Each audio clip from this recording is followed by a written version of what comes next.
Hello and welcome. Today, we are not just telling a story.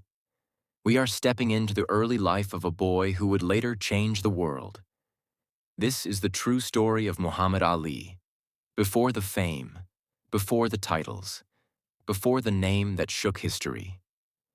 A story of struggle, identity, pain, discipline, and belief. A story that shows how greatness often begins in silence and hardship. This story may also help you improve your English while inspiring you to keep moving forward, no matter where you start. A child born into division, 1942. On January 17, 1942, in Louisville, Kentucky, a baby boy was born. His name was Cassius Marcellus Clay, Jr. America was at war, not only overseas, but inside its own streets. Black children and white children lived in the same city but in completely different worlds. From a very young age, Cassius felt it. Different schools, different buses, different rules. He didn't fully understand racism yet, but he felt the injustice, and it made something burn inside him. A loud boy with a sensitive heart. Cassius was not quiet. He talked fast. He dreamed big. He spoke before he thought. People laughed at him. Teachers called him troublesome. Others said he talked too much. But inside, he was sensitive. When he saw unfairness, it hurt him deeply. When someone doubted him, it stayed in his mind. He didn't want to be small. He didn't want to be ignored. He wanted to be seen. The stolen bicycle. The turning point, age 12. One day, 12-year-old Cassius rode his bicycle to a local event. When he came back, it was gone. His heart dropped. Angry and shaking, he went to the police. He told an officer named Joe Martin, "If I find the person who stole my bike, I'm going to beat him up." Joe Martin looked at the boy and said calmly, "You better learn how to fight first." Joe Martin was also a boxing trainer.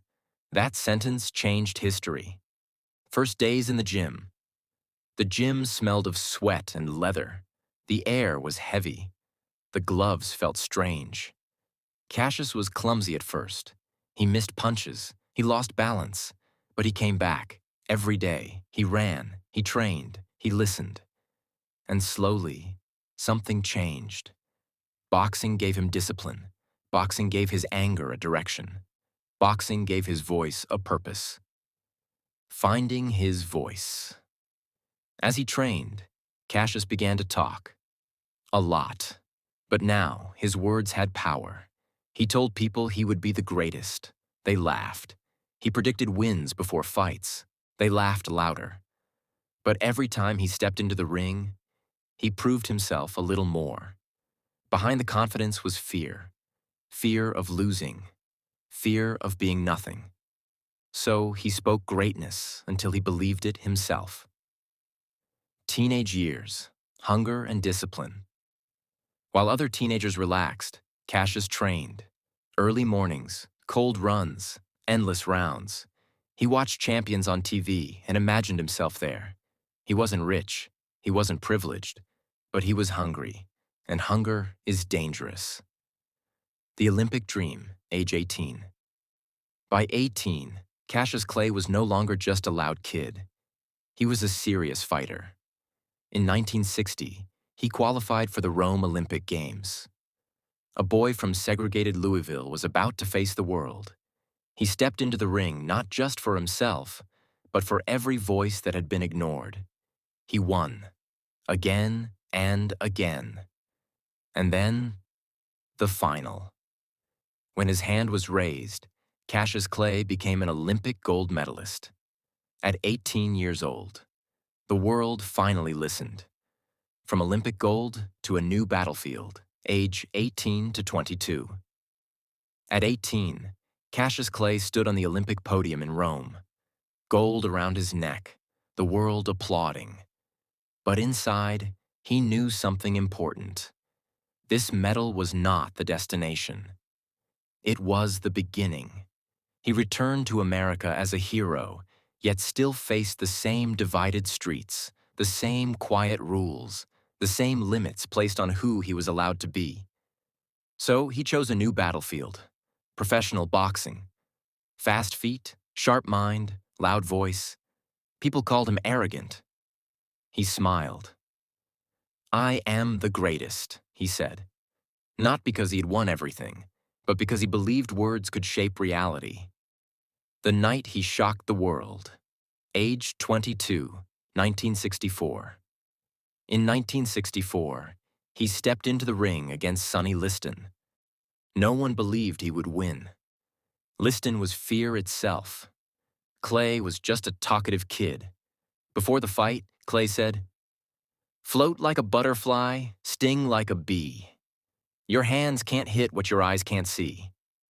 When Liston quit, the impossible became real. Cassius Clay was now the world heavyweight champion. That same year, he made another decision, one far more dangerous than any fight. He changed his name. "I don't have to be what you want me to be," he said. "My name is Muhammad Ali," the decision that cost him everything. Age 25, 1967. Then came the Vietnam War. America called him to fight. Muhammad Ali refused. He stood before the world and said words that would echo for generations. "I ain't got no quarrel with them Viet Cong.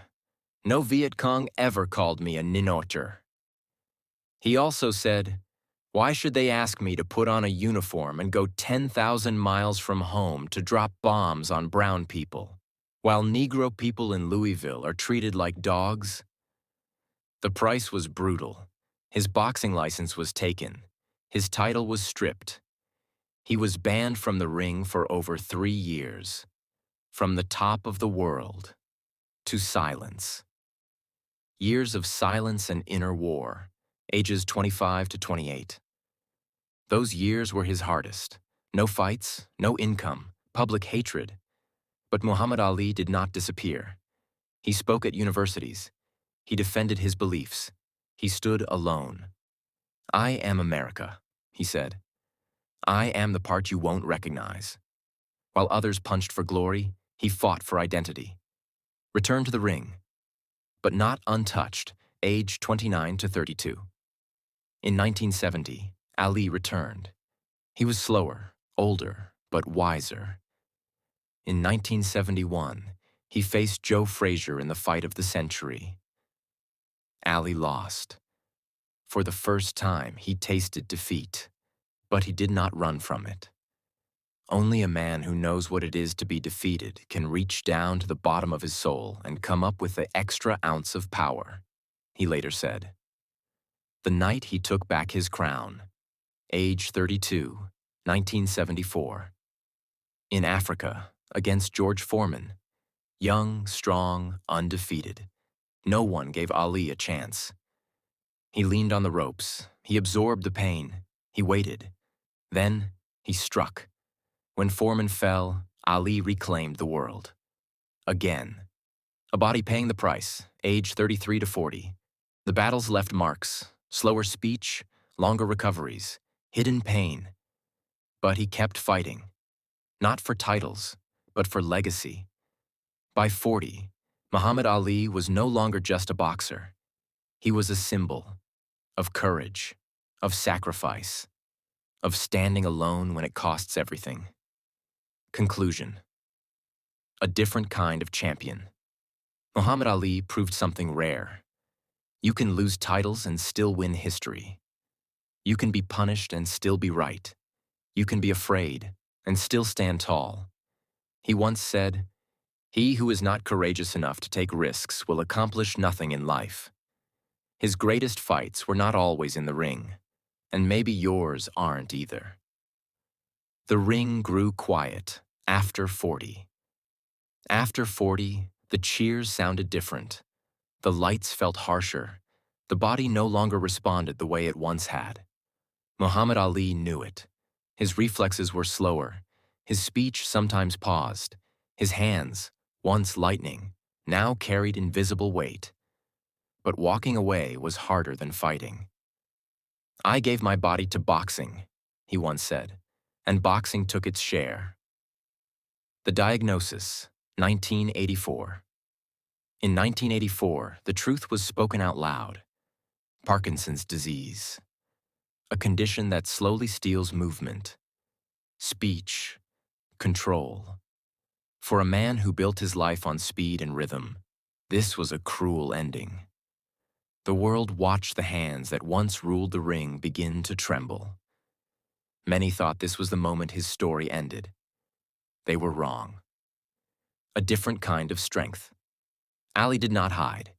He appeared in public, quieter now, slower, but still present, and somehow stronger. He no longer fought opponents. He fought time. He no longer spoke loudly. His silence spoke for him. People who once hated him now stood up to honor him. The man who lost his voice had finally been heard. Atlanta, 1996. The moment the world stood still. The stadium was silent. Millions watched. Muhammad Ali stepped forward to light the Olympic flame. His hands shook. His body struggled. But he lifted the torch. And in that moment, the world didn't see weakness. It saw courage. It saw sacrifice. It saw a man who gave everything and kept standing, from fighter to humanitarian. In his later years, Ali traveled the world.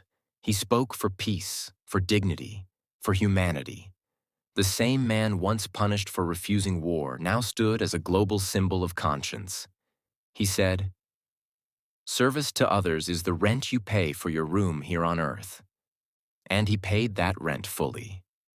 The final goodbye, 2016.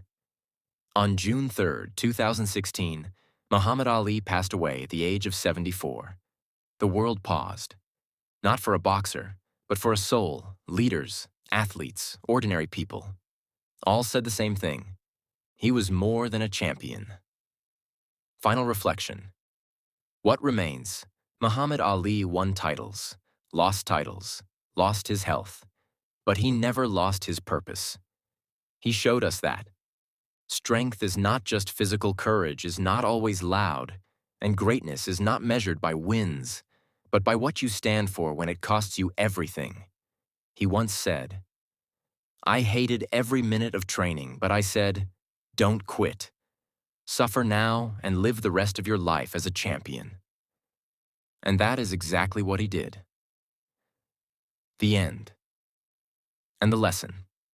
When the fighting ended, the legacy began. And maybe that is the truth for all of us. One day the noise will fade, the strength will slow, but what you stand for will remain. This is where the story ends, and where inspiration begins. If this story touched your heart, if it gave you strength, clarity, or hope, remember, stories like this change lives only when they are shared. On this channel, we tell real stories of struggle, courage, and resilience. Stories that remind us who we are and who we can become. If you want more meaningful stories like this, stories that inspire, motivate, and help you grow, subscribe to the channel, press the like button, and stay with us on this journey. Your support helps these stories reach more hearts. Thank you for being here. The next story may change your life.